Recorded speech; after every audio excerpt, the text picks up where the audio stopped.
C'est ici, derrière moi, dans le quartier du Barcelot, qu'en 2019, l'EHPAD des Ulysses ouvrira ses portes. Géré intégralement par le département, un EHPAD, c'est un établissement d'hébergement pour personnes âgées dépendantes, autrement dit une maison de retraite médicalisée pour des personnes de 62 ans et plus, très dépendantes physiquement ou psychologiquement. Alors pour mieux comprendre ce qu'est un EHPAD, comment il fonctionne, comment il est géré et comment travaillent les agents qui au quotidien sont au service des personnes dépendantes et de leur entourage, direction Morangis. C'est le premier EHPAD 100% public de l'Essonne et il est géré par le SEGA, le service essonnien du grand âge. Reportage.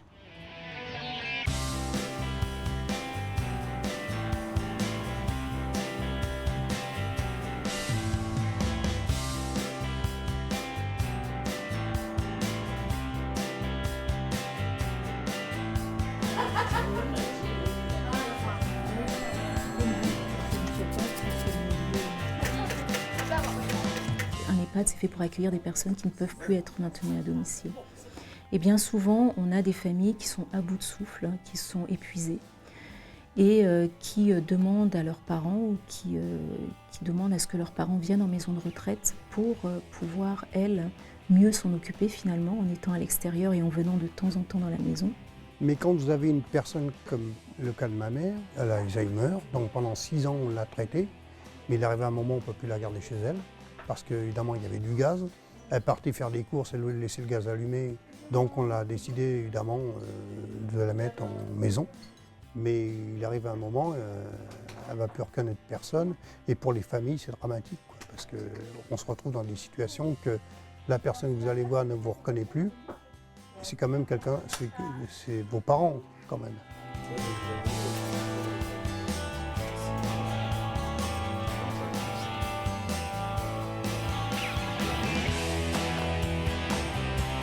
Un EHPAD, ça fonctionne de manière à pouvoir apporter aux usagers toutes les prises en charge dont elles ont besoin tout au long de la journée. Mais en même temps, un EHPAD, c'est un lieu de vie, donc ça fonctionne aussi à travers des prestations d'animation, de vie sociale. Voilà, il y a toute une vie qui est liée aux soins et il y a aussi toute une vie qui est liée au fait que nous sommes finalement la maison de 90 à 100 personnes. Et c'est une dame en fait qui n'entend pas bien, qui est appareillée, mais les appareils ne sont plus fonctionnels.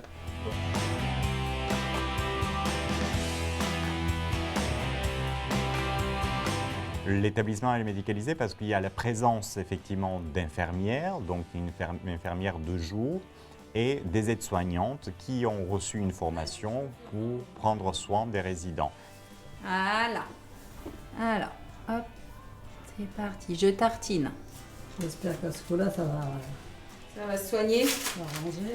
Voilà, Mon rôle, alors, c'est de distribuer les médicaments, de surveiller la bonne santé du résident, d'intervenir si le résident ne va pas bien, d'appeler son médecin traitant, de l'envoyer aux urgences, de faire le lien, de faire tout ce qui est soins, pansements et tout ce qui est administratif. Et on a beaucoup aussi de relationnel avec les familles. Chaque résident a son médecin traitant qui vient le visiter, lui rendre visite, l'examiner régulièrement et c'est lui qui prescrit donc et prodigue les traitements. Tous les résidents sont logés en chambre individuelle. Ils sont accompagnés au quotidien par des professionnels qui veillent sur leur sécurité, leur confort et leurs loisirs. Ça va comme ça? Oui. Mon rôle, c'est d'accompagner les résidents dans toutes les activités de la vie quotidienne, en commençant par leur lever, leur toilette, les aider à manger, à s'habiller, les accompagner sur toutes les activités, pour ceux qui sont dépendants et les non dépendants. Il ne faut pas être trop sensible, mais il y a des moments où on s'attache quand même. Parce qu'il y en a qui ont des familles, il y en a qui n'en ont pas. Et puis, nous sommes là tout le temps avec eux. Oui, mais elle n'est pas gentille, hein. Ah bon? Pourquoi? Écoutez, ça fait combien? 3-4 jours qu'elle n'est pas. Ah, elle n'est pas venue depuis au moins 4 jours. Autre professionnel incontournable de l'EHPAD, la psychologue. Elle s'occupe du suivi des résidents pour les troubles du comportement, mais aussi des familles et du personnel. D'accord? C'est moi. Quel joli prénom. C'est gentil. Les personnes qui sont atteintes de démence, ce sont des personnes qui sont extrêmement sensibles. Donc en fait, ils sont totalement perdus dans leur propre réalité, dans leur environnement. Ce sont des gens qui vivent beaucoup dans le passé. Donc ils ne comprennent pas ce qu'ils font là, ils ne reconnaissent pas les gens autour d'eux. Et donc c'est des personnes qui ont besoin d'avoir quelqu'un au quotidien qui les rassure. Il est parti. Estoy muerto. Ah, c'est difficile. Ça fait 4 ans déjà. C'est difficile, hein. C'est très dur. Et l'agitation, par exemple, ou l'agressivité, on a souvent tendance à dire que ils font ça exprès, qu'ils sont méchants. Et en fait, non, c'est juste que c'est un comportement qu'on appelle défensif. C'est parce qu'en fait, ils sont perdus, ils ne comprennent pas. Et donc, mon rôle, c'est de les rassurer pour justement diminuer ces troubles du comportement. Pour moi, au niveau de la famille, c'est quand même vachement soulageant de savoir qu'on peut compter sur des gens qui s'occupent de vos parents convenablement. L'institutionnalisation, c'est difficile pour les résidents, mais également pour les familles. Mon rôle, c'est d'être là pour eux, de leur expliquer aussi la maladie, parce que souvent, ils ne sont pas forcément au clair avec les symptômes que peuvent avoir leurs parents.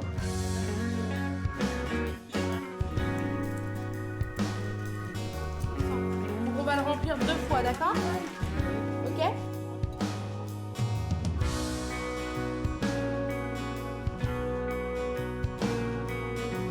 C'est un vrai lieu de vie, c'est un vrai lieu d'échange également. Et effectivement, dans un EHPAD, on met énormément d'animations en place et d'événements qui ont pour but d'accueillir les familles, d'accueillir les voisins. On fait la fête des voisins d'ailleurs tous les ans. On fait des barbecues l'été, on fait des cocktails des familles, on fait participer les enfants avec la remise des cadeaux de Noël, on fait participer les résidents. Donc il y a énormément d'échanges qui se créent. Donc là, on est en pleine rencontre intergénérationnelle avec les assistantes maternelles de Morangis qui habitent juste à côté de la maison de retraite. Ça a lieu 1 fois par semaine, chaque vendredi matin. Donc l'intérêt, c'est créer des liens avec les enfants, avec les personnes âgées, redécouvrir le monde des enfants, qu'est-ce qu'ils font, comment ils évoluent, et vice-versa avec les enfants, eux, voir un petit peu la vie des papis et mamies, c'est comme ça qu'ils les appellent, en EHPAD, les activités qu'on peut y faire, et voilà. C'est surtout un lieu d'échange et de rencontre.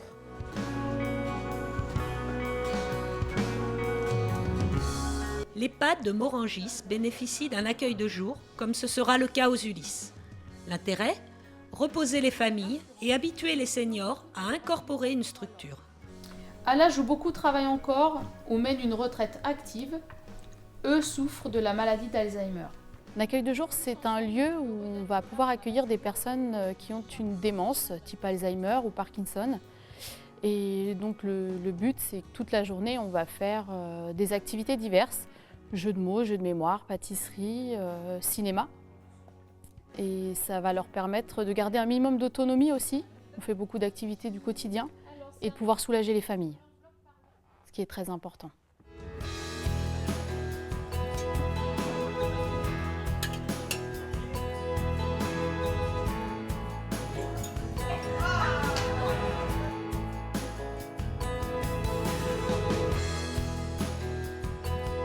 Un mois dans une maison de retraite, ça coûte 2 000 €.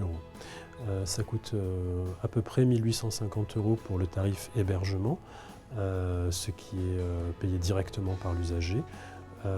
Et ça coûte 150 € à peu près de compléments liés à la dépendance. Et ces 150 € peuvent être sous condition pris en charge par l'APA, l'aide personnalisée à l'autonomie. D'autres aides existent, comme par exemple l'aide sociale départementale. Il faut savoir que toutes les places de la future maison de retraite des Ulysses seront habilitées à l'aide sociale.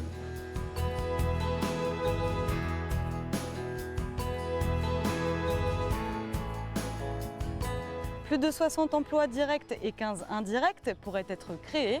Avantage pour la ville, le recrutement se fera essentiellement auprès des Ulyssiens. Présenté aux Ulyssiens lors d'une réunion publique fin 2016, le bâtiment sera bien évidemment moderne et éco-conçu. Il y est prévu de nombreux accès directs pour les écoles voisines, ce qui favorisera le lien intergénérationnel. Conçu comme une plateforme de service, l'EHPAD des Ulysses proposera 96 places en résidence ainsi que 12 places en accueil de jour 7 jours sur 7. Il y aura donc de l'hébergement permanent mais également de l'hébergement temporaire comme par exemple pour une personne ayant subi une grosse opération ou parce qu'un aidant a besoin d'un petit peu de répit. Enfin, un point essentiel côté tarif, l'EHPAD des Ulysses proposera un tarif journalier parmi les moins chers de tous les établissements publics de l'Essonne. Ici, bientôt donc un nouveau service public départemental, un projet essonnien qui assoit les Ulysses comme une ville forte du territoire. Pour plus d'informations sur le déroulement du projet, rendez-vous sur www.lesulysses.fr ainsi que dans les rendez-vous citoyens de la ville pour connaître la date des prochaines réunions publiques.